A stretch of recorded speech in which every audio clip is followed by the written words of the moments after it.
Hello and welcome back to dear student. आप लोगों का फिर से स्वागत है। जो अपनी जो जेई की जो सीरीज चल रही थी क्वेश्चंस की, उसमें आज का जो अपना थर्ड लेक्चर है वो अपन आज डिस्कशन करने वाले हैं। अगर आप लोगों ने प्रीवियस के जो दो लेक्चर है अगर वो नहीं देखे तो फटाफट उसको जाके देख लीजिए।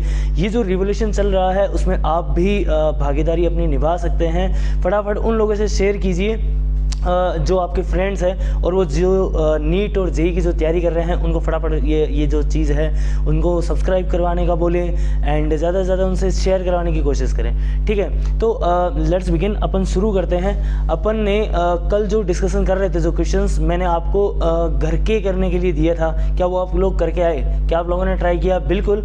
अगर आपसे नहीं हुआ है तो भी कोई दिक्कत नहीं है, आपने ट्राई ज़रूर किया होगा, तो उसको फटाफट डिस्कशन कर लेते हैं। और आज का जो अपना जो लेक्चर होने वाला है वो बहुत ही अमेजिंग होने वाला है, बिकॉज आज अपन डीपीपी नंबर जो 2 है वो भी डिस्कशन करेंगे, क्योंकि उसमें जो नीट और पीएमटी में AIPMT में नीट यूजी में जो क्वेश्चंस आए हुए हैं उनको भी आज अपन सॉल्व करेंगे।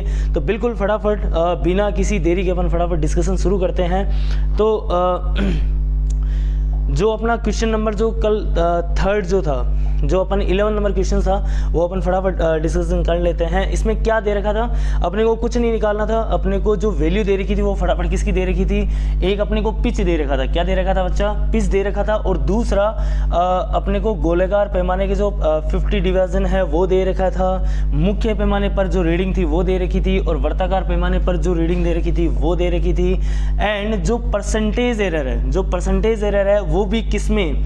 वो भी अपना जो मास में जो परसेंटेज एरर है बच्चा वो अपने को दे रखा है। कितना दे रखा है? 2%। कितना दे रखा है बच्चा? 2% दे रखा है। बिल्कुल, ये अपने को वैल्यू दे रखी है। तो अपने को क्या निकालना है? अपने को घनत्व की जो रिलेटिव परसेंटेज एरर है वो अपने को फाइंड करनी है। तो फटाफट उसको फाइंड कर लेते हैं। अपन सबसे पहले इसमें क्या करेंगे वो अपन देख लेते हैं।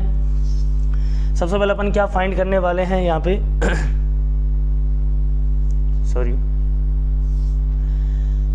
सबसे पहले अपन लिस्ट काउंट कर लेते हैं। लिस्ट काउंट मतलब जो अपना जो अल्पतमांक है वो अपन क्या फाइंड कर सकते हैं क्या? यहाँ पे बिल्कुल, यहाँ से अपन अल्पतमांक की वैल्यू निकाल लेते हैं। अल्पतमांक के लिए अपन क्या करते हैं? स्क्रू गेज दे रखा है, अपने को क्या वैल्यू दे रखी है? अपने को स्क्रू गेज की वैल्यू दे रखी है। तो स्क्रू गेज के लिए अपने को लिस्ट काउंट निकालना पड़ेगा। क्या अपने को पिच भी दे रखा है? कितना दे रखा है? पिच 0.5। और जो डिवीज़न है, जो इसका जो सर्कुलर पैमाने की जो डिवीज़न है वो कितने दे रखे हैं? 50 दे रखे हैं। तो इसकी वैल्यू अपन यहाँ पर पुटअप कर देते हैं। तो अपने पास जो वैल्यू आएगी वो कितनी आएगी? वो आ जाएगी अपने पास 5/500। दैट मीन्स 1/100, और 1/100 दैट मीन्स 0.01 mm। ठीक है, ये अपने पास क्या आ चुका है? ये अपने पास लिस्ट काउंट आ चुका है। ये अपने पास क्या आ चुका है बच्चा? लिस्ट काउंट आ चुका है। अब अपन क्या करेंगे? अब अपन यहाँ से कुछ वैल्यू और कैलकुलेट कर लेते हैं। जैसे कि अपने को डायमीटर की ज़रूरत पड़ेगी। किसकी ज़रूरत पड़ेगी? डायमीटर की ज़रूरत पड़ेगी। तो यहाँ से अपन डायमीटर भी निकाल लेते हैं। डायमीटर निकालने के लिए अपन क्या करेंगे? अपने को एक मेन स्केल की रीडिंग दे रखी है। कितनी दे रखी है? 2.5 mm। कितनी दे रखी है बच्चा? 2.5 mm दे रखी है। प्लस जो सर्कुलर पर जो रीडिंग आ रही है, जो सर्कुलर जो राउंड होता है उस पर जो रीडिंग आ रही है वो कितनी आ रही है? 20 आ रही है। तो उसको यहाँ पर 20 लिख लो। इनटू में आपका जो लिस्ट काउंट दे रखा है, लिस्ट काउंट कितना दे रखा है? 0.01। तो यहाँ से अपन कैलकुलेट कर लेते हैं फटाफट। कितनी वैल्यू आ जाएगी यहाँ से? 2.5 प्लस यहाँ से कितना बन गया है? 2 से कैंसिल आउट हो जाएगा। यहाँ से 100 अपॉन में लगा देते हैं। ये 1 से 1 कैंसिल आउट हो गया है। तो क्या यहाँ पर 0.2 आ गया? तो यहाँ से जो वैल्यू आई वो कितनी आ गई? यहाँ से जो अपनी वैल्यू आई है वो आ गई 2.7 के अप्रोक्स। कितनी आ गई है? 2.7। ये अपने पास क्या आ चुका है? ये अपने पास डायमीटर आ गया है। ये अपने पास व्यास आ चुका है। ये अपने पास डायमीटर आ गया। अपने पास लिस्ट काउंट भी आ चुका है। कितनी वैल्यू है लिस्ट काउंट की? लिस्ट काउंट की जो वैल्यू है वो 0.01 mm है। और अपने पास जो डायमीटर की जरूरत पड़ेगी वो कितनी है? 2.7 mm है। अब अपन क्या करने वाले हैं? अब अपन क्या करने वाले हैं? अब अपने को डेंसिटी निकालनी है। क्या निकालनी है? डेंसिटी की परसेंटेज एरर निकालनी है। तो डेंसिटी की परसेंटेज एरर कैसे निकालेंगे उसको भी अपन देख लेते हैं फटाफट। उसके लिए अपन क्या करेंगे, डेंसिटी का फॉर्मूला लगा लेते हैं। डेंसिटी इक्वल टू क्या होता है, mass upon volume. Density equal to क्या होता है, मास अपॉन वॉल्यूम। अच्छा, वॉल्यूम को भी अपने को यहाँ पर थोड़ा और सोल्व करना पड़ेगा, बिकॉज यहाँ पे अपने को क्या दे रखा है, डायमीटर दे रखा है, तो डायमीटर की फॉर्म में इसको आंसर लेके आना पड़ेगा वॉल्यूम को। तो मास अपॉन क्या कर देंगे अपन यहाँ पे 4/3 पाई आर की जगह अपन क्या कर सकते हैं, क्या d/2 का होल क्यूब कर देंगे, क्या d/2 का क्या कर देंगे, होल क्यूब कर देंगे, ताकि अपन को जो अपनी जो रेडियस है वो किसकी फॉर्म में आ जाए, वो अपनी डायमीटर की फॉर्म में आ जाए बच्चा। बिल्कुल। अब अपन क्या करने वाले हैं यहाँ पे, अब अपन इसको जैसे कि मैंने तुम्हें एरर के लिए क्या अपन ने सीख रखा है, क्या सीख रखा है कि सबसे पहले आप क्या लोगे, दोनों तरफ लोग ले लोगे, क्या ले लो, लोग ले लो। बिल्कुल। यहाँ से जैसे ही लोग लोगे तो यहाँ पर क्या आ जाएगा, लोग इनटू में क्या यहाँ पर रो आ जाएगा, क्या यहाँ पर क्या लोग रो आ जाएगा, क्या बिल्कुल इक्वल टू में क्या यहाँ पर भी अपन लोग m ले लेंगे, बिल्कुल यहाँ पर क्या आ जाएगा, लोग m आ जाएगा बट्टा में ये सारी की सारी वैल्यू। अब अपन को एक चीज़ इसमें ध्यान में रखनी होती है बच्चा, जब भी ये जो कांस्टेंट वैल्यू आपको दिख रही है, ये 2 का होल क्यूब है, 4/3 है, पाई है, इन सब को उस लॉग के अंदर अपन नहीं लेते हैं। जब भी एरर निकालते हैं तो इन जो जितने भी ये कांस्टेंट होते हैं इनकी वैल्यू को अपन इक्वेशंस के अंदर सॉल्व करने के लिए नहीं लेते हैं। अपन यहाँ सिंपल क्या लेने वाले हैं, यहाँ पर अपन सिंपल d³ लेंगे, क्या लेंगे, d³ ले लेंगे। इन बाकी जितने भी कॉन्स्टेंट्स होते हैं इनको नहीं लेते हैं एरर की प्रॉब्लम को सॉल्व करने के लिए, ठीक है। चलो अब अपन क्या करेंगे, इसको ऊपर लेके चले जाते हैं। तो जैसे इसको ऊपर लेके जाएंगे तो यहाँ पर क्या लोग रो आ जाएगा, इक्वल टू में यहाँ पर कितना बन जाएगा, लोग m बन जाएगा, कितना बन जाएगा, लोग m माइनस में। अब लोग की प्रॉपर्टी क्या होती है, क्या लोग m/n क्या होता है, लोग m-n होता है, क्या बिल्कुल। अब इसको जैसे ही ऊपर ले जाओगे तो यहाँ पर क्या आ जाएगा, लोग d का क्यूब आ जाएगा। और लोग की प्रॉपर्टी एक और होती है, अपन लोग जानते हैं, क्या जब भी m की पावर n हो, क्या हो, m की पावर n हो, क्या ये जो n होता है वो क्या आगे आ जाता है, क्या बिल्कुल यहाँ से n क्या आ जाएगा, आगे आ जाएगा। तो यहाँ पर अपन वैल्यू क्या लिख देंगे, यहाँ पर अपन वैल्यू लिख देंगे लोग इनटू में रो, यहाँ पे बन जाएगा लोग m, फिर यहाँ पे माइनस में 3 लोग d बन जाएगा बच्चा। समझ आ रहा है कि नहीं आ रहा, ये अपने पास वैल्यू आ जाएगी। अब अपने को क्या करना है, इसका अवकलन कर देना है, क्या कर देना है, इसका अवकलन कर देना है। तो जैसे इसका अवकलन करेंगे देखो क्या मिलने वाले है, लोग का जैसे अवकलन करेंगे तो अपने पास जो वैल्यू आएगी, क्या वो d/रो आ जाएगी, क्या d/रो में क्या आ जाएगी, रो आ जाएगी। उसको क्या लिखने वाले हैं, उसको लिखने वाले हैं dm/m। अब देखो बच्चा, जब भी एरर निकालते हैं, क्या कभी भी एरर नेगेटिव हो सकती है, क्या बिल्कुल नहीं हो सकती है, नेगेटिव कभी भी एरर होती ही नहीं है। एरर हमेशा क्या होती है, जुड़ती है, बिल्कुल। तो वहाँ पर जो नेगेटिव का साइन है उसको क्या अपन पॉजिटिव कर देंगे, बिल्कुल। ये एक मेथड है। हाँ, आपको लग रहा होगा कि ये थोड़ा सा अलग डिफरेंट मेथड लग रहा है, बिल्कुल ये अलग सा डिफरेंट मेथड है। कुछ बच्चों को तो ये रटवा दिया जाता है कि आप इस फॉर्मूले को रट लो कि यहाँ पर Δm/m, Δρ/रो, बिल्कुल। आप याद भी कर सकते हो इस फॉर्मूले को, बिल्कुल। अगर नहीं याद करना चाहते हो तो ऐसे मेथड से भी अपन इसको निकाल सकते हैं। क्या यहाँ पे जो नेगेटिव है उसकी जगह अपन पॉजिटिव कर देंगे, बिल्कुल। और यहाँ पर क्या लिखेंगे 3, और वहाँ पर जो डायमीटर की जो वैल्यू दे रखी है उसको क्या लिख लेंगे, d/d में स्मॉल कैपिटल D, ठीक है। यहाँ से अपन क्या लिख देंगे, d इनटू में d बट्टा में कैपिटल D, ठीक है। अब ये जो अपने को परसेंटेज एरर निकालनी है, क्या अपन दोनों तरफ 100 से मल्टीप्लाई कर सकते हैं, बिल्कुल। तो यहाँ से वैल्यू जो आएगी वो आ जाएगी d/रो इनटू में 100 इक्वल टू में dm/m प्लस यहाँ से वैल्यू दे रखी है D में कैपिटल D। यहाँ से भी परसेंटेज जो है अपना परसेंटेज में निकालना है, तो क्या अपन यहाँ से भी परसेंटेज में निकाल सकते हैं। तो इंटू 100 कर देंगे यहाँ पे, प्लस 3 इंटू में D में कैपिटल D इंटू में क्या कर देंगे, यहाँ पे 100 से मल्टीप्लाई कर देंगे। अब अपने को गिवन क्या है बच्चा, अपने को गिवन जो वैल्यू है वो क्या dm/m की वैल्यू गिवन है, क्या बिल्कुल। यहाँ से वैल्यू रख देंगे, dm/m की वैल्यू कितनी दे रखी है, dm/m की जो वैल्यू दे रखी है वो कितनी दे रखी है, यहाँ पर सॉल्व कर रहा हूँ, स्पेस नहीं है वहाँ पे। तो d/रो इंटू में 100 इक्वल टू में क्या dm/m की इंटू 100 की वैल्यू अपने के पास कितनी है, 2% है। तो यहाँ पर आप 2 लिख लीजिए, प्लस अच्छा इनटू में डी, ये क्या चीज़ है, ये होता है आपका लिस्ट काउंट, मतलब मैक्सिमम एरर आपका स्क्रू गेज में कितना आ सकता है, मतलब आप कितनी ज़्यादा गलती कर सकते हो स्क्रू गेज के अंदर, वो होता है अपना लिस्ट काउंट। कितना होता है, वो अपना लिस्ट काउंट होता है, जिसकी वैल्यू अपने पास कितनी है 0.01 है, तो वो वैल्यू भी अपन यहाँ रख सकते हैं। तो यहाँ पर आ जाएगा 0.01 बट्टा में ये जो डायमीटर है, ये अपने डायमीटर निकाल चुके हैं, कितनी वैल्यू दे रखी है 2.7, तो यहाँ पर वैल्यू रख लो 2.7 इंटू में क्या कर दोगे आप 100। तो जैसे ही आप इसको सॉल्व करोगे तो आपको ये दिख रहा होगा कि ये जो पूरी टर्म है ये क्या 1.1 बन जाएगी, क्या ये कितनी बन जाएगी 1.1 बन जाएगी।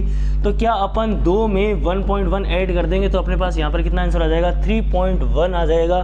तो यहाँ से जो अपना जो ऑप्शन रहेगा, ये IIT एडवांस में क्वेश्चन आया हुआ है, तो अपन इस तरह के जो क्वेश्चंस है वो अपन कर सकते हैं। बिल्कुल यहाँ से जो वैल्यू आई है वो कितनी आ जाएगी 3.1% आ जाएगी। ठीक है, चलिए अगला जो सवाल है उसको फटाफट कर लेते हैं। अगला जो अपना सवाल दे रखा है वो क्या दे रखा है, जो अपना जो नेक्स्ट क्वेश्चन है वो क्या है, आपके सामने बैठा है क्वेश्चन नंबर 11। क्वेश्चन नंबर 11 क्या है कि एक घन के आकार के किसी पदार्थ का एक अपने को वैल्यू दे रखी है, क्यूब दे रखा है सवाल के अंदर, उसमें भुजाएं दे रखी है, द्रव्यमान को मापा गया है, मतलब किसी चीज़ से मापा गया है। तो द्रव्यमान और लंबाई को मापने में जो एरर आई है, ये जो अपने को वैल्यू दे रखी है वो क्या अपने को dm/m दे रखा है बच्चा, dm/m इंटू में जो 100 की जो वैल्यू है वो अपने को कितनी दे रखी है 1.5% दे रखी है। बिल्कुल, और अपने को जो लंबाई जो है, अपने जो L की जो वैल्यू है, लंबाई में जो परसेंटेज एरर दे रखा है वो कितना दे रखा है, वो अपने को 1% दे रखा है। वो कितना दे रखा है 1% दे रखा है। तो अब अपने को निकालना क्या है, अब अपने को डेंसिटी यानी घनत्व के अंदर परसेंटेज एरर निकालनी है। बिल्कुल, तो निकाल लेते हैं फटाफट। तो मैं थोड़ा सा यहाँ पर स्पेस क्रिएट कर लेता हूँ, यहाँ पर अपन स्पेस क्रिएट कर लेते हैं। तो आप लोगों ने जो सवाल है वो तो पढ़ ही लिया होगा। बिल्कुल, तो यहाँ से अपन क्या कर लेते हैं, इसको सोल्व कर लेते हैं फटाफट। सवाल आप लोगों ने पढ़ लिया क्या, बिल्कुल। अब अपन क्या कर लेते हैं, इसको सोल्व कर लेते हैं फटाफट। अब अपने को डेंसिटी की यहाँ पर क्या लगानी है, डेंसिटी में एरर निकालनी है। तो डेंसिटी बराबर क्या लगेंगे, मास अपॉन वॉल्यूम, द्रव्यमान बटा क्या होता है आयतन होता है। तो सिंपल अपने को जो वैल्यू दे रखी है वॉल्यूम की वैल्यू दे रखी है, तो वॉल्यूम अपन का क्या होता है, जो घन जो है क्यूब जो होता है, तो घन का जो आयतन होता है, घन का जो वॉल्यूम होता है वो कितना होता है, घन का जो वॉल्यूम होता है V, उसकी जो वैल्यू होती है वो क्या L क्यूब होती है क्या, बिल्कुल यहाँ पर L क्यूब होती है। तो अपन क्या करेंगे, यहाँ पे दोनों तरफ लॉग ले लेते हैं। तो यहाँ पर क्या log रो आ जाएगा, इक्वल टू में यहाँ पर अपन क्या लगा देंगे log m की वैल्यू आ जाएगी, बट्टा में यहाँ पे V की जो वैल्यू है वो क्या अपन L क्यूब रख सकते हैं क्या, बिल्कुल यहाँ पर L क्यूब रख सकते हैं। तो अब अपन इसको क्या कर लेते हैं, log की प्रॉपर्टी लगा के इसको सोल्व कर लेते हैं। तो यहाँ आ जाएगा log में रो इक्वल टू में यहाँ आ जाएगा log m, माइनस में यहाँ पर कितना बन जाएगा log L क्यूब बन जाएगा। क्या यहाँ पर अगेन अपन log की प्रॉपर्टी लगाएंगे तो यहाँ पर बन जाएगा log रो इक्वल टू में log m, माइनस में क्या ये 3 आगे आ जाएगा, बिल्कुल ये 3 आगे आ जाएगा। तो यहाँ पर क्या वैल्यू बन जाएगी, अपने पास ये वैल्यू आ जाएगी क्या, बिल्कुल। अब अपने को क्या करना है, यहाँ पे डिफरेंशिएशन करना है। तो जैसे ही अपन अवकलन करेंगे तो यहाँ पर वैल्यू क्या बन जाएगी, डी रो अपॉन में रो इनटू में अपन क्या कर देंगे, यहाँ पे 100 से मल्टीप्लाई कर देंगे इधर भी। और क्या यहाँ पे अपना जो फॉर्मूला बनेगा वो क्या dm/m बनेगा, यहाँ पर भी अपन 100 से मल्टीप्लाई कर देते हैं। क्या अपन ये जानते हैं कि जितनी भी एरर होती है वो कभी भी नेगेटिव नहीं हो सकती है। क्या यहाँ पर जो नेगेटिव का साइन है उसको अपन क्या बना देंगे, पॉजिटिव बना देंगे एरर की क्वेश्चंस में। तो यहाँ पर कितना आ जाएगा 3 इंटू में dl/m में L बन जाएगा। अब अपने पास जो वैल्यू दे रखी है dm/m की, क्या dm/m की जो वैल्यू है वो अपने को कितनी दे रखी है, इंटू 100 की जो वैल्यू दे रखी है वो अपने को दे रखी है 1.5%। कितनी दे रखी है 1.5% दे रखी है। तो यहाँ पर ये वैल्यू रख लो 1.5% प्लस dl/L की वैल्यू कितनी है, क्या ये 1% दे रखा है, बिल्कुल वहाँ पर क्या कर दोगे 1% रख दोगे। तो यहाँ पर वैल्यू आ जाएगी, यहाँ आप 100 से भी मल्टीप्लाई कर सकते हो। तो यहाँ से जो वैल्यू आई है वो कितनी आ जाएगी 4.5 आ जाएगी। कितनी आ जाएगी बच्चा 4.5% आ जाएगी। तो क्या अपना जो बी ऑप्शन है वो क्या सही हो जाएगा, क्या अपना जो बी जो ऑप्शन है क्या वो अपना सही हो जाएगा 4.5%, बिल्कुल। तो ये अपना क्या था, ये अपना 12 नंबर क्वेश्चन था जो सीरीज़ अपनी जो चल रही है एडवांस के लिए, उसका जो नंबर 12 क्वेश्चन है वो सोल्व कर लिया है। अब अपन नेक्स्ट क्वेश्चन की तरफ बढ़ते हैं फटाफट। जो नेक्स्ट क्वेश्चन है वो क्या दे रखा है, इस तरह के जो क्वेश्चन होते हैं वो जेईई मेंस में भी पूछे जाते हैं और नीट के जो एग्जाम्स होते हैं उनमें भी इन क्वेश्चन को रखा जाता है। क्या दे रखा है, अपने को बोला गया कि जो तार का जो प्रतिरोध है उसमें भी जो बहने वाली धारा है और उसमें क्या लगाया गया है, पोटेंशियल डिफरेंस लगाया गया है। ठीक है, तो यदि धारा के मापन में प्रतिशत त्रुटियां 3%, मतलब आपका जो DI/I है, जो DI/I है इंटू 100% है, वो भी कितना दे रखा है 3%, और जो dV/V है इंटू 100 जो है वो भी अपने को कितना दे रखा है 3% दे रखा है। तो अपने को क्या निकालना है, अपने को बहुत सिंपल सा सवाल पूछा है, क्या अपने को dR/R निकालना है, क्या dR/R निकालना है क्या, बिल्कुल निकाल लेते हैं। क्या लगाएंगे फॉर्मूला, V = क्या होता है RI। तो यहाँ से अगर R की वैल्यू निकालनी है तो क्या V/I कर देंगे, क्या V/ क्या कर देंगे I, V/I करेंगे तो अब दोनों तरफ क्या ले लेंगे log, तो log जैसे ही लेंगे तो यहाँ पर वैल्यू क्या आएगी log R इक्वल टू में log V माइनस में यहाँ क्या आ जाएगा log I आ जाएगा। ठीक है, अब अपने को क्या करना है, दोनों तरफ अवकलन कर देना है। तो यहाँ पर आ जाएगा dR/R इक्वल टू में dV/V प्लस क्या यहाँ पे जितनी भी एरर है वो क्या जुड़ती है क्या, बिल्कुल यहाँ पर एरर जुड़ेगी। तो यहाँ से वैल्यू कितनी आ जाएगी DI/I आ जाएगी। अब 100 से मल्टीप्लाई कर दोगे तो यहाँ पर वैल्यू आ जाएगी dR/R इंटू में 100 इक्वल टू में dV/V into 100 plus DI/I into में 100। क्या dV/V इंटू 100 अपने को दे रखा है, कितना दे रखा है 3%, और DI/I भी कितना दे रखा है 3%। तो दोनों वैल्यू क्या हो जाएगी, ऐड हो जाएगी, और अपने पास जो dR/R इंटू में जो 100 है उसकी जो वैल्यू है वो कितनी आ जाएगी 3% प्लस 3% इक्वल टू 6% वैल्यू आ जाएगी। तो क्या ये अपना बी ऑप्शन सही हो जाएगा, क्या बिल्कुल अपना बी ऑप्शन जो है वो सॉल्व हो जाएगा। ठीक है, तो ये अपनी क्या थी, ये अपनी जो जेईई की जो सीरीज चल रही थी क्वेश्चंस की वो कंप्लीट हो चुकी है। अब अपन बढ़ने जा रहे हैं नीट की तरफ। किसकी तरफ बढ़ने जा रहे हैं, नीट की तरफ। और नीट में किस तरह से क्वेश्चन पूछे जाते हैं यूनिट और मेजरमेंट के, वो अपन फटाफट देखने वाले हैं। तो आप ये चीज़ें नोट डाउन कर लेना, और ये इसकी जो PDF है वो आपके डिस्क्रिप्शन में मिल जाएगी, तो फटाफट उसको डाउनलोड करना और खुद से पहले प्रैक्टिस करना। अगर आपको समझ में नहीं आए तो बाद में वीडियो को पॉज करते करते उसका सॉल्यूशन भी देखते जाना, ताकि आपको इसका बेनिफिट मिल सके। सीधा वीडियो देख के पहले आप 1-2 क्वेश्चंस देख सकते हो, उसके बाद अगर आपको पैटर्न पता चल जाता है कि किस तरह से अपने को क्वेश्चन को सॉल्व करना है तो एक बार पैटर्न देख लीजिए, उसके बाद वीडियो को पॉज करके क्वेश्चंस को देखें और उसके बाद खुद से सॉल्व करें। अगर हो जाता है सॉल्व, आंसर देख लें, अगर सॉल्व हो जाता है वेल एंड गुड है, अगर नहीं होता है तो आप अपनी जो मिस्टेक्स की है जो क्वेश्चंस के अंदर वो अपने को वीडियो के अंदर मिल जाएगी, तो आप उसको देखें और सीखें। ठीक है, तो अपन बढ़ते हैं, लेट्स बिगिन। अगला जो अपनी जो DPP नंबर 2 है, अपनी जो DPP नंबर 2 है उसको अपन फटाफट सोल्व करना शुरू करते हैं। ये अपना पहला क्वेश्चन है जो अपन यहाँ पर सोल्व करेंगे। क्वेश्चन क्या दे रखा है, अपने पास जो पहला क्वेश्चन है वो क्या दे रखा है उसको फटाफट पढ़ लीजिए।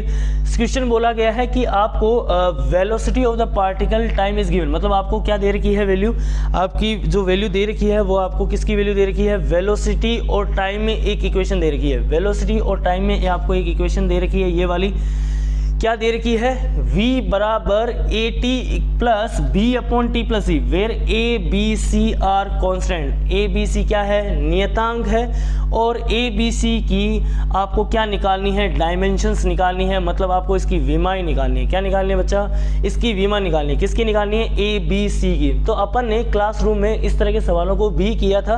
तो अपन लोग ये कहीं ना कहीं जानते हैं कि जो टाइम होता है, क्या वो टाइम के साथ ही एडअप होता है, बिल्कुल। और जो फोर्स होता है, क्या फोर्स के साथ ही एडअप होता है, बिल्कुल। मास आपस में जुड़ते हैं, ऐसा कभी नहीं होता है कि मास को आपने टाइम के साथ जोड़ दिया हो, ऐसा बिल्कुल नहीं होता है। तो इसी जो कंसेप्ट है, इसी कंसेप्ट को अपन क्या करेंगे, यहाँ पर फॉलो करने वाले हैं। आप देख रहे होंगे कि अगर ये वेलोसिटी है तो पक्की बात है कि ये वाली वैल्यू भी क्या है, वेलोसिटी है, और ये वाली वैल्यू भी क्या है, वेलोसिटी है। मतलब ये भी वेग है, ये भी वेग है, और ये भी वेग है, तभी तो वेग जुड़ के वेग मिलता है। वेग जुड़ के क्या मिलेगा, वेग मिलेगा। जो सेम फिजिकल क्वांटिटी होती है, मतलब जो समान जो भौतिक राशि होती है वही आपस में जुड़ती है।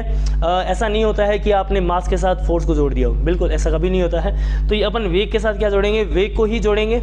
बिल्कुल। तो इसी फंडे को अपना फटाफट काम में ले लेते हैं। तो अपने को पहले ए की बीमा निकालते हैं। तो अपन ये जानते हैं कि जो वी की जो बीमा होती है, जो वी की जो बीमा होती है वो बीमा क्या होती है, वी की बीमा क्या होती है, वी की बीमा होती है अपने को कुछ बीमा याद होनी चाहिए। क्या इसकी LT-1 होती है, क्या इसकी जो बीमा होती है वो क्या होती है, LT- होती है। ये वेग की बीमा है, ये किसकी बीमा है, वेग की, यानी आपकी वेलोसिटी की बीमा दे रखी है LT-1। तो जो इसकी बीमा है वही क्या AT की बीमा होने वाली है, बिल्कुल। तो यहाँ पे अपन क्या करेंगे, LT- की जो बीमा है वो बराबर कर देंगे किसके, A × T के, बिल्कुल। तो यहाँ से अपने को ए की बीमा निकालनी है, तो अपन क्या करेंगे, LT-1 इक्वल टू में ए की बीमा मुझे चाहिए, और ये जो टाइम है ये क्या समय है क्या, और समय की जो बीमा होती है वो क्या होती है, T होती है। तो यहाँ से अपने पास जो ए की बीमा आएगी वो क्या आ जाएगी, LT-2 आ जाएगी। कितनी आ जाएगी, LT-2 आ जाएगी। क्या अपने पास ए की बीमा आ चुकी है, बिल्कुल कुछ नहीं किया अपन लोगों ने, अपन ने ये देखा कि ये भी वेग है, ये भी वेग है और ये भी वेग है, मतलब वेग जुड़ के ही क्या बना रहे हैं, वेग बना रहे हैं। तो मैं कह सकता हूँ जो इसकी बीमा है वही इसकी बीमा होने वाली है और वही इसकी बीमा होने वाली है। तो मैंने क्या किया है, AT की बीमा को V के बराबर कर दिया है, वेग की बीमा के बराबर कर दिया है, और जो यहाँ पे जो समय की जो वैल्यू है, मतलब जो समय की जो बीमा होती है वो अपने पास कितनी बड़ी है, T है। तो यहाँ से इसको जब सॉल्व करेंगे तो अपने पास ए की बीमा कितनी आ जाएगी, ए बराबर LT-2 आ जाएगी। ठीक है, अब अपन निकालने जा रहे हैं बी की और सी की बीमा। अब आप एक चीज़ यहाँ से नोट डाउन कर रहे हो कि अपने को V बराबर AT प्लस B अपॉन में T प्लस C दे रखा है। अब देखो ये जो C है क्या वो समय के साथ जुड़ा है, ये जो C है क्या वो समय के साथ जुड़ा है क्या, हाँ बिल्कुल यस, ये जो C है वो समय के साथ जुड़ा है। तो इसका मतलब ये जो C है वो भी क्या समय है, ये जो C है वो भी क्या है, समय। और समय की जो बीमा होती है मतलब C भी क्या है, आपका समय है, C आपका समय है, तो क्या समय की जो बीमा है वो भी क्या T हो जाएगी क्या, बिल्कुल। तो अपने पास जो C की बीमा आई है वो भी कितनी आ गई है, T आ गई है, और जो A की बीमा है वो कितनी आ गई है, LT-2 आ गई है, हाँ ना बोलो, बिल्कुल। A की बीमा अपने पास कितनी आ गई है, LT-2, और जो C की जो बीमा है वो कितनी आ गई है, T। अब अपन निकाल लेते हैं B की बीमा फटाफट।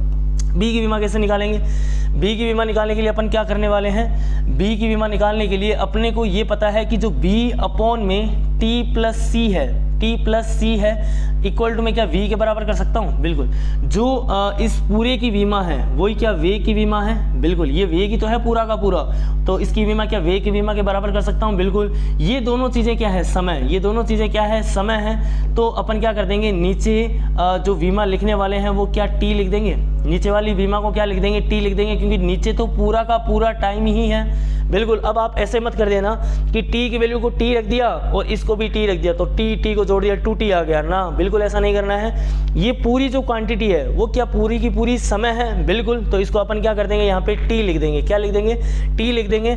और यहाँ पर जो अपने को वेग की जो बीमा दे रखी है वो भी कितनी दे रखी है, LT-1 दे रखी है, कितनी दे रखी है, LT-1 दे रखी है। अब आप इसको क्या कर दो, मल्टीप्लाई कर दो उस साइड में, तो अपने पास जो B की जो बीमा आ जाएगी वो कितनी आ जाएगी, L आ जाएगी, कितनी आ जाएगी, L। तो A की बीमा LT-2 और B की बीमा L और जो C की बीमा वो T। क्या अपना पहला ऑप्शन सही हो जाएगा क्या, बिल्कुल। ये सवाल आया था AIPMT 2006 में, प्री मेडिकल एग्जाम में, टेस्ट में 2006 में आया था ये क्वेश्चन। क्या अपन इस क्वेश्चन को इस तरह से सोच सकते हैं, बिल्कुल इस तरह से सोच सकते हैं। अब अपन बढ़ते हैं नेक्स्ट क्वेश्चन की तरफ। नेक्स्ट क्वेश्चन क्या है अपना, नेक्स्ट क्वेश्चन क्या है अपना, नेक्स्ट क्वेश्चन ये बोला है कि डायमेंशन ऑफ इलेक्ट्रिकल रेजिस्टेंस, मतलब आपको प्रतिरोध की बीमा ज्ञात करनी है। प्रतिरोध की क्या निकालनी है, प्रतिरोध की आपको बीमा निकालनी है। तो प्रतिरोध की देखो बीमा कैसे निकालेंगे, प्रतिरोध की बीमा निकालने के लिए क्या अपने को प्रतिरोध का फॉर्मूला पता होना चाहिए। क्या V = RI होता है, V = RI होता है क्या, बिल्कुल। अब मुझे ये पता है कि जो विभव होता है ये V क्या है, ये विभवांतर भी बोलते हैं इसको। एक बात का ध्यान रखना कि ये जो विभवांतर होता है वो ही वास्तविकता में स्टेबल होता है, क्योंकि जो सिंगल विभव होते हैं उसकी तो कोई परिभाषा होती ही नहीं है वास्तविकता में देखा जाए तो।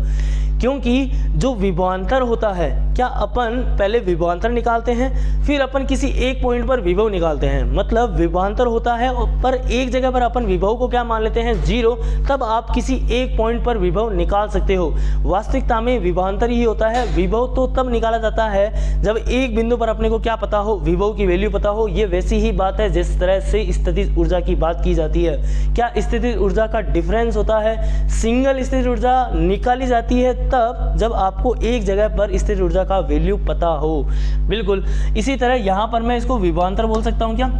बिल्कुल, इसको मैं क्या बोलूँगा, विभवांतर बोलूँगा। विभवांतर बराबर क्या दे रखा है, v इक्वल टू में R I, v equal to में क्या है आर आई है। अब मैं ये भी तो जानता हूँ कि v की जो वैल्यू होती है, क्या v बराबर W अपॉन Q होता है। v बराबर क्या होता है W अपॉन Q।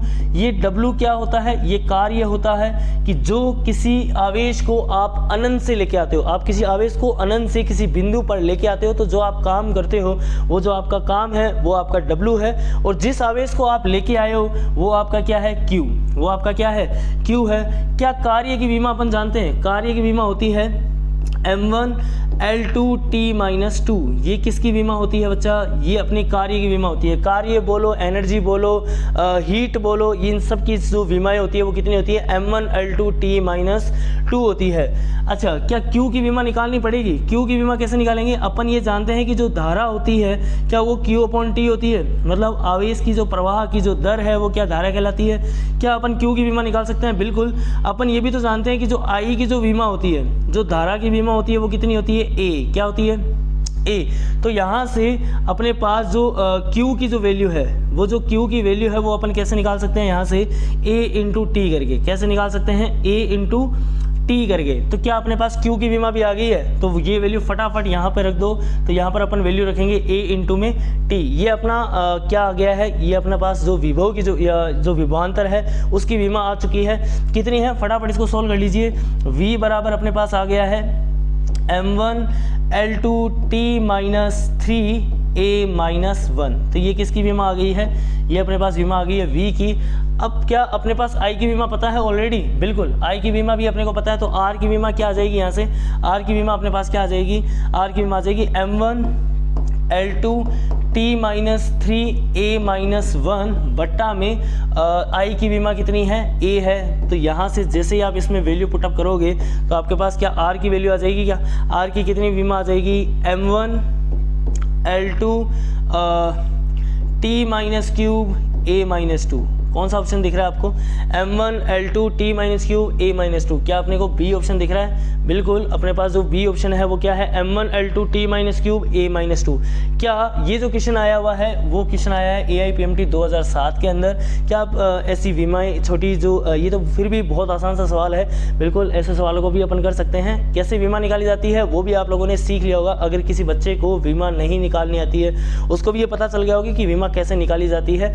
बिल्कुल, आपको सबसे पहले उसका फॉर्मूला बनाना होता है और पहले आपको ये देखना होता है कि वो जो मूलभूत राशियों की विमा के अंडर तो नहीं आ रहा है। जैसे MLTKACD मोल, ये क्या 7 तरह की अपन की मूलभूत राशियाँ होती है जिसको अपन फंडामेंटल क्वांटिटीज़ बोलते हैं। बिल्कुल, अगर इन 7 में आ रहा है तो उसको डिराइव करने की ज़रूरत नहीं होती है। लेकिन अगर आपका कुछ फॉर्मूला ऐसा बन रहा है, जैसे रेजिस्टेंस, ये क्या है, एक व्युत्पन्न राशि है, इसको मूलभूत राशियों से आप इसको बना रहे हो तो क्या इसको अपन व्युत्पन्न राशि बोल सकते हैं, बिल्कुल बोल सकते हैं। तो क्या इसको बनाने के लिए अपने को किसका सहारा लेना पड़ रहा है, इसका मूलभूत राशियों का सहारा लेना पड़ रहा है, इसीलिए अपन इसको क्या बोलते हैं, व्युत्पन्न राशि बोलते हैं। और अब अपन बढ़ते हैं अपने नेक्स्ट क्वेश्चन की तरफ। ठीक है, अपना जो नेक्स्ट क्वेश्चन है वो क्या है उसकी तरफ बढ़ते हैं। क्वेश्चन नंबर 3 आया हुआ है AIPMT 2008 के अंदर। ये भी बहुत आसान सा सवाल है। देखो, PMT जो होता है उसमें बहुत ज़्यादा टफ सवाल नहीं पूछे जाते हैं, बट आपको ऐसा देखा जाता है कि उसमें आपसे क्वेश्चंस ज़्यादा पूछते हैं, क्वांटिटीज़ ज़्यादा होती है, लेकिन थोड़ी सी क्वालिटी जो होती है क्वेश्चंस की वो थोड़ी सी कम रहती है।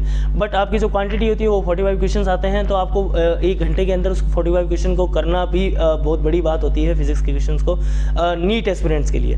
बट IIT में क्वेश्चन कम आते हैं, बट उसमें जो कंसेप्ट होता है वो बहुत लेंदी होता है उसको सॉल्व करने के लिए। बिल्कुल, अपन बढ़ते हैं आगे की तरफ। AIPMT 2008 का जो सवाल है वो क्या है, एक बार आप फटाफट पढ़ लीजिए सवाल को क्या दे रखा है। सवाल में गिवन है कि आपको रेडियस को मेज़र किया गया, रेडियस को मेज़र किया गया किसी स्फीयर की, मतलब कोई गोला है उसकी रेडियस को क्या किया गया है, मेज़र किया गया है किसी भी इंस्ट्रूमेंट के द्वारा, और उसकी जो वैल्यू है वो कितनी दे रखी है 2%। And the error in the determination of volume of the sphere will be, मतलब आपका जो आयतन है, गोले का जो आयतन है, उस गोले के आयतन में आपको क्या निकालना है, एरर निकालना है। बिल्कुल, एरर निकालने के लिए अपन तो बहुत आसानी से फॉर्मूला जानते भी हैं, क्या जो वॉल्यूम होता है वो क्या 4/3 पाई आर क्यूब होता है स्फीयर का। बिल्कुल, अब अपन ये भी जानते हैं कि जब भी लोग लेंगे, जब अपन को रिलेटिव एरर निकालना होता है, ये इट्स अ मेथड, देन अपन ये जो वाली जो वैल्यू होती है वो अपन कैलकुलेशन के अंदर नहीं लेते हैं। बिल्कुल, इस ये जो भी वैल्यू है कांस्टेंट, इसको रिमूव कर दीजिए। यहाँ पे अपन फटाफट लोग लेते हैं, लोग v इक्वल टू में यहाँ log r का क्या बन जाएगा क्यूब, फटाफट दोनों तरफ अवकलन कर दो, तो यहाँ पर क्या dv/v आ जाएगा, और इनटू में क्या कर दोगे 100 इक्वल टू में यहाँ से आप log की प्रॉपर्टी लगा सकते हो, क्या 3 आगे आ जाएगा, और यहाँ पर आप लिख दोगे dr/r इनटू में आप क्या कर सकते हो 100 कर सकते हो बच्चा। बिल्कुल, यहाँ से अब आपको क्या वैल्यू दे रखी है, त्रिज्या को जब मापा गया उसमें जो परसेंटेज एरर है वो कितनी है 2% है, तो इसकी जो वैल्यू दे रखी है वो कितनी दे रखी है 2% दे रखी है। तो अपने पास जो dv/v इंटू 100 की जो वैल्यू है वो कितनी आ जाएगी 3 इंटू में 2, यानी आपके पास वैल्यू आ जाएगी 6%। कितनी आ जाएगी 6%। क्या अपने पास जो डी ऑप्शन है वो अपना क्या सही हो जाएगा। बिल्कुल, अब अपन बढ़ते हैं अपनी नेक्स्ट क्वेश्चंस की तरफ। क्वेश्चन नंबर 4 क्या है, क्वेश्चन नंबर 4 अपने को क्या दे रखा है। क्वेश्चन नंबर 4 ये 11th वाले बच्चों के लिए समझना थोड़ा सा टफ रहता है, क्योंकि उन्होंने ये फॉर्मूला जो है वो नया देखा है। इस फॉर्मूले को बोलते हैं, ये आप जब 12th में आओगे तो 12th का जो पहला चैप्टर है जिसको अपन बोलते हैं इलेक्ट्रोस्टैटिक्स, जिसमें आपको स्थिर विद्युत के नाम से भी जाना जाता है उस चैप्टर को, उसमें एक नाम आता है ऊर्जा घनत्व। अभी मैं आपको सिंपल वर्ड्स में अगर समझाऊं, 11th वाले बच्चे हो चाहे 12th वाले बच्चे हो, उनके लिए अगर मैं एनर्जी डेंसिटी को बोलूं या ऊर्जा घनत्व को बोलूं तो एक लाइन में उसकी डेफिनेशन दी जा सकती है। वो बोलेंगे एनर्जी पर यूनिट वॉल्यूम, मतलब आप एनर्जी में वॉल्यूम का भाग लगा देते हो तो आपको क्या मिलती है, ऊर्जा घनत्व की वैल्यू मिलती है। किसकी वैल्यू मिलती है, ऊर्जा घनत्व की। तो अपन सिंपल सा फॉर्मूला लगा लेते हैं ऊर्जा घनत्व का। किसका लगा लेते हैं, ऊर्जा घनत्व का। ठीक है, ऊर्जा घनत्व क्या होता है, ऊर्जा में किसका भाग लगा दो, ऊर्जा में आप आयतन का भाग लगा दो तो आपको क्या मिलता है, आपको एनर्जी डेंसिटी मिलती है, ऊर्जा घनत्व मिलता है। आपको ये जो वैल्यू है वो ऊर्जा घनत्व की वैल्यू है। ठीक है, ये आपकी किसकी वैल्यू दे रखी है, ऊर्जा घनत्व की वैल्यू दे रखी है। तो अपने को इस फॉर्मूले से कोई लेना देना नहीं है, वैसे अपने को बस इतने से मतलब होना चाहिए। अपन से पूछा गया इस फॉर्मूले की पूरे की विमा क्या है, क्या ये अपन ये जानते हैं कि ये ऊर्जा घनत्व है। बिल्कुल, तो ऊर्जा घनत्व बराबर क्या होता है, एनर्जी अपॉन में वॉल्यूम होता है। और ऊर्जा की विमा अपन पहले से ही जानते हैं कितनी होती है, m1L2। ऊर्जा की जो विमा होती है वो कितनी होती है, जो ऊर्जा की जो विमा होती है वो क्या होती है, m1L2T-2 अपॉन में आयतन। आयतन की जो विमा होती है वो कितनी होती है, L³ होती है। तो यहाँ से आप जैसे इसको सॉल्व करोगे तो यहाँ से वैल्यू अपने को कितनी मिलेगी, m1L-1T-2। तो ये अपने पास कौन सा आ जाएगा, ये ऑप्शन आप चेक कर सकते हैं, ये ऑप्शन नंबर 3 है। तो क्या अपना ऑप्शन नंबर जो 3 है वो अपना सही हो जाएगा क्या। बिल्कुल, इसी के साथ अपन बढ़ते हैं क्वेश्चन नंबर अगले पर, 5 नंबर क्वेश्चन पर। 5 नंबर क्वेश्चन क्या है फटाफट देख लेते हैं। 5 नंबर जो क्वेश्चन है वो क्या दे रखा है, 5 नंबर जो क्वेश्चन है वो क्या है फटाफट उसको भी देख लेते हैं। 5 नंबर क्वेश्चन को एक बार आप पढ़ लीजिए, क्या वैल्यू दे रखी है आपको, फटाफट पढ़ लीजिए। 5 नंबर क्वेश्चन क्या कह रहा है, क्वेश्चन बोल रहा है कि एक प्रयोग किया गया जिसमें आपको 4 क्वांटिटी मापी गई, ABCD, मतलब एक एक्सपेरिमेंट किया गया जिसमें ABCD को मापा गया। ठीक है, उनमें जो प्रतिशत त्रुटियां आई है वो कितनी आई है, 1, 2 और 3 और 4%। मतलब A में कितनी प्रतिशत त्रुटि आई है, A में आपकी जो त्रुटि आई है वो 1% आई है, और जो B में जो आपकी जो प्रतिशत त्रुटि आई है वो 2% आई है, और C में 3 और D में कितनी आ रखी है 4। और उसके बाद बोला गया कि एक क्वांटिटी P है, मतलब एक कोई राशि है जिसकी P, उसकी वैल्यू कैलकुलेट की गई इस फॉर्मूले के द्वारा। किस फॉर्मूले द्वारा, इस फॉर्मूले के द्वारा इसकी वैल्यू कैलकुलेट की गई है। ये जो फॉर्मूला है वो कितना दे रखा है, A³ B² बट्टा में CD। Percentage error in P आपको निकालना है। मतलब इसमें P में कितनी प्रतिशत त्रुटि है वो आपको फाइंड करनी है। ABCD की आपको त्रुटियां दे रखी है, बिल्कुल वही सेम मेथड जो अपने सीख रखा है, शॉर्टकट मेथड भी है, कोई फॉर्मूला याद रखने की ज़रूरत नहीं है। फटाफट दोनों तरफ log ले लीजिए। क्या अपन log P ले लेंगे इधर, और यहाँ पे मैं सीधी वैल्यू लिख रहा हूँ। अब आपको समझ तो आ ही गया होगा कि मैं क्या करने वाला हूँ। प्लस यहाँ पर कितना आ जाएगा, यहाँ पर जो अपनी वैल्यू है वो कितनी आ जाएगी, प्लस में 2 log B plus log C plus log D। अब आप समझ गए होंगे कि मैंने ये कैसे किया है। अब आप लोग समझ गए होंगे कि मैंने कैसे किया है, क्योंकि एरर कभी भी घटती नहीं है, एरर हमेशा जुड़ती है। हाँ बिल्कुल, आप जब इसको ऊपर लेके आओगे तो यहाँ पर साइन किसका आ जाएगा, माइनस का आ जाएगा। लेकिन फिर भी मैं आपको लिख के बता रहा हूँ कि आगे जाके तो ये प्लस में ही होने वाला है। यहाँ माइनस आ जाएगा, वहाँ पर क्या बन जाएगा, प्लस हो जाएगा, क्योंकि वो माइनस जैसे आप खोलोगे तो वहाँ पर क्या हो जाएगा, ऊपर लेके जाओगे। यहाँ पर मैं आपको लिख देता हूँ। वैसे इसका जो आंसर है वो अपन तो प्लस में लिखने वाले हैं, फिर भी मैं आपको अगर समझ में नहीं आ रहा है तो मैं यहाँ पर लिख देता हूँ, ये log D बन जाएगा यहाँ पे, ठीक है। अब आप क्या करोगे, दोनों तरफ अवकलन ले लो फटाफट। यहाँ पर कितना आ जाएगा, dP/P आ जाएगा। 3 इंटू में यहाँ कितना आ जाएगा, dA/A प्लस 2 इंटू में यहाँ कितना बन जाएगा, dB/B माइनस, क्या यहाँ पर माइनस होता है क्या, बिल्कुल नहीं, क्योंकि यहाँ पर एरर हमेशा जुड़ता है। तो अगेन यहाँ पर क्या लिखोगे, DC/C प्लस D/D। अब कोई बच्चा इस D को D से मत काट देना, ये D नहीं है वो वाला, ये D साथ में है, मतलब स्मॉल चेंजेस इन D है। D का मतलब क्या होता है, इसमें D का मतलब होता है स्मॉल चेंज इन D है, मतलब D में छोटा परिवर्तन है, कि मतलब कम से कम आप कितनी एरर कर रहे हो। समझ आ रहा है कि नहीं आ रहा, बिल्कुल। अब उसको काट मत देना आप, जो वैल्यू है। अब आपको क्या करना है, इन सबको 100 से मल्टीप्लाई करोगे। देखो यहाँ पर भी आप 100 से मल्टीप्लाई करोगे, यहाँ से भी करोगे, यहाँ पर क्या ये सब जो 100 है वो कॉमन लेके वैसे भी कट जाएंगे। तो अपन क्या सीधी वैल्यू इनकी रख सकते हैं क्या, परसेंटेज की, बिल्कुल रख सकते हैं। तो यहाँ पर A की वैल्यू कितनी दे रखी है अपने को, A की वैल्यू 3 दे रखी है, तो A में जो परसेंटेज एरर है वो क्या 1 है क्या, बिल्कुल। प्लस dB/B की वैल्यू कितनी दे रखी है 2, तो यहाँ पर रख दो 2 इंटू में 2, प्लस DC/C, C की वैल्यू कितनी दे रखी है 3, प्लस D/D की वैल्यू कितनी दे रखी है 4। इन सबको जोड़ दो, कितना आ जाएगा, 3 प्लस 4 प्लस 7, तो 7 4 कितने हो गए 11, 11 और 3 कितने हो गए, यहाँ से सही कर रहे हैं ना, 11 और 3 कितने हो गए यहाँ पे 14। तो यहाँ पर अपना जो ऑप्शन है वो कौन सा आ जाएगा, बी ऑप्शन आ जाएगा। ये इसी 2017 का क्वेश्चन है नीट का। इसके बाद AIPMT खत्म हो चुकी थी, ये जो नीट है वो लग चुका था, ठीक है। तो बिल्कुल ये अपना क्वेश्चन नंबर कौन सा हो गया, ये क्वेश्चन नंबर अपना 516 हो चुका है। अब अपन फटाफट बढ़ते हैं अगले क्वेश्चन की तरफ, क्वेश्चन नंबर 6। ये DPP आपको सोल्व करनी है घर पे, ये सॉल्यूशन आपको बाद में देखने होते हैं, पहले आपको क्या करना है, इनको खुद से सोल्व करना है, उसके बाद आपको सॉल्यूशन देखना है। अगर सॉल्यूशन समझ नहीं आते हैं तो आप इस वीडियो को देख सकते हो, और वीडियो देखना ही है, ठीक है, ताकि आपकी जो क्वेरी जो होती है, आपके जो लॉन्ग मेथड्स होते हैं उनको आप छोटा बना सकते हो, क्योंकि कंपटीशन के अंदर शॉर्टकट मेथड चलते हैं, थोड़े से शॉर्ट आपको बनाने होते हैं। आप इसके शॉर्ट नोट्स भी बना सकते हो खुद से, बिल्कुल, जो आपके लिए फ़ायदा होगा। एंड ये जो हमने ये जो रिवोल्यूशन शुरू किया है, आदर्श ग्रुप ऑफ एजुकेशन ने जो ये रिवोल्यूशन शुरू किया है, आप भी इसका पार्टिसिपेशन ले सकते हो। उन बच्चों को ये चीज़ें शेयर करो जो बच्चे नीट और IIT की जो JEE की जो तैयारी कर रहे हैं, उनके लिए हमने फ्री ऑफ कॉस्ट ये सीरीज़ शुरू की है। तो आप लोग भी इसका फ़ायदा उठा सकते हो, और आप भी उन लोगों की मदद करें। हम लोग तो आपकी मदद कर ही रहे हैं, और आप भी उन लोगों की क्या करें, मदद करें, बिल्कुल। अब अपन बढ़ते हैं अपने छठे नंबर क्वेश्चन की तरफ। छठा नंबर क्वेश्चन क्या दे रखा है, छठा नंबर जो क्वेश्चन है वो अपने को क्या दे रखा है, उसकी वैल्यू पढ़ लेते हैं फटाफट। क्वेश्चन नंबर बोला है कि एक वर्नियर स्केल दे रखा है, कैलिपर है, ठीक है, उसमें n division of vernier scale जो है, मतलब जो वर्नियर के जो n भाग है वो मेन स्केल के n माइनस भागों के बराबर है। मतलब आपके जो n VSD की जो वैल्यू दे रखी है वो क्या n माइनस 1 MSD के बराबर दे रखी है क्या, बिल्कुल उल्टा बोल दिया क्या, n minus division of main scale. हाँ, मतलब आपको N division of vernier scale, N division of क्या दे रखे हैं, वर्नियर स्केल दे रखे हैं, वो बराबर बोल रखा है N minus division of main scale. बिल्कुल अपने वैल्यू सही रख दी है।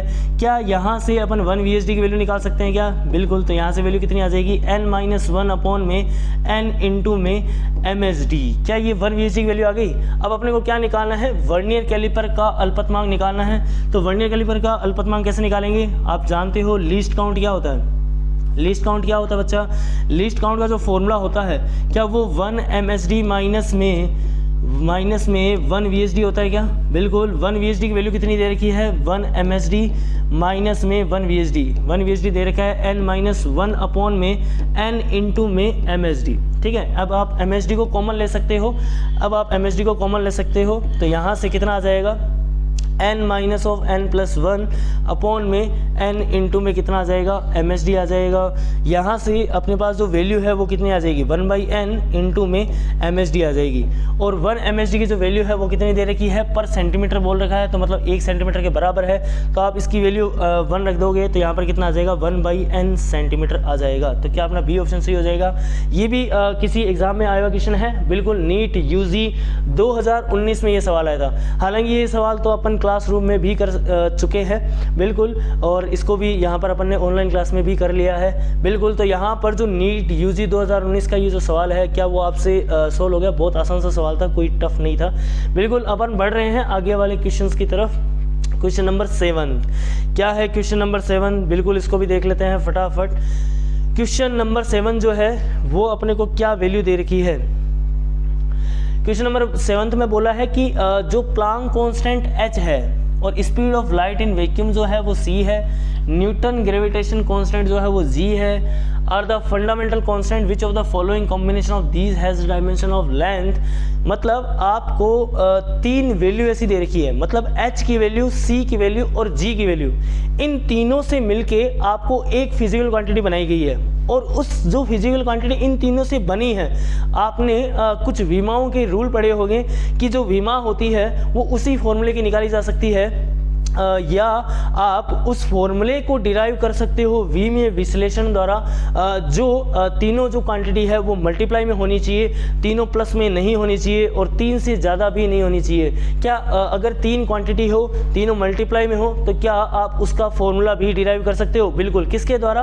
विमीय विश्लेषण के द्वारा। ये अपन ने पढ़ा है क्लासरूम के अंदर, रूल्स में आता है ये, विमाओं के जो रूल्स होते हैं उनमें ये चीज़ आती है। तो बिल्कुल अब अपन क्या देखने वाले हैं, ये जो तीनों क्वांटिटी है h, c और g, इन तीनों से मिलके एक फिजिकल क्वांटिटी बनाई गई है जिसकी जो विमा है वो लंबाई के बराबर है। मतलब h, c, g को गुणा करो और इसको किसके बराबर कर दो, लंबाई के बराबर कर दो।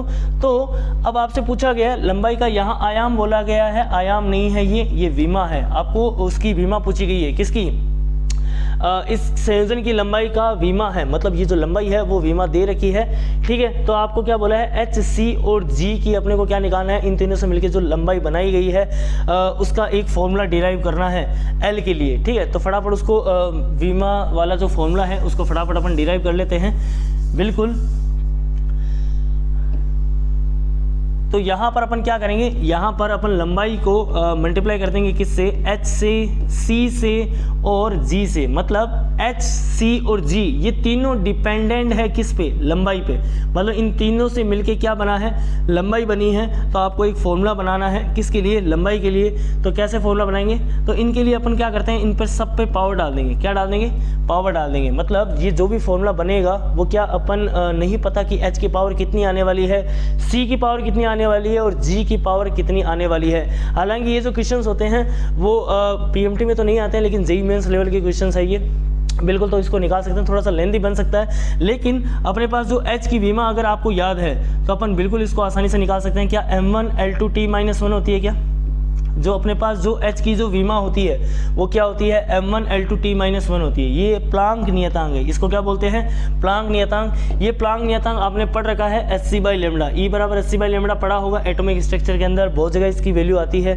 जो है प्लांक कांस्टेंट है, क्या उसकी विमा भी निकाल सकते हैं। ये अगर आपको याद है एग्जाम के अंदर तो वेल एंड गुड है, लेकिन आप इस चीज़ को निकाल भी सकते हो, लेकिन निकालने में अपना टाइम वेस्ट होगा। इससे अच्छा इस चीज़ को याद भी कर लो, क्योंकि ये तो फिजिकल कॉन्स्टेंट है, इनकी वैल्यू आपको याद होनी चाहिए।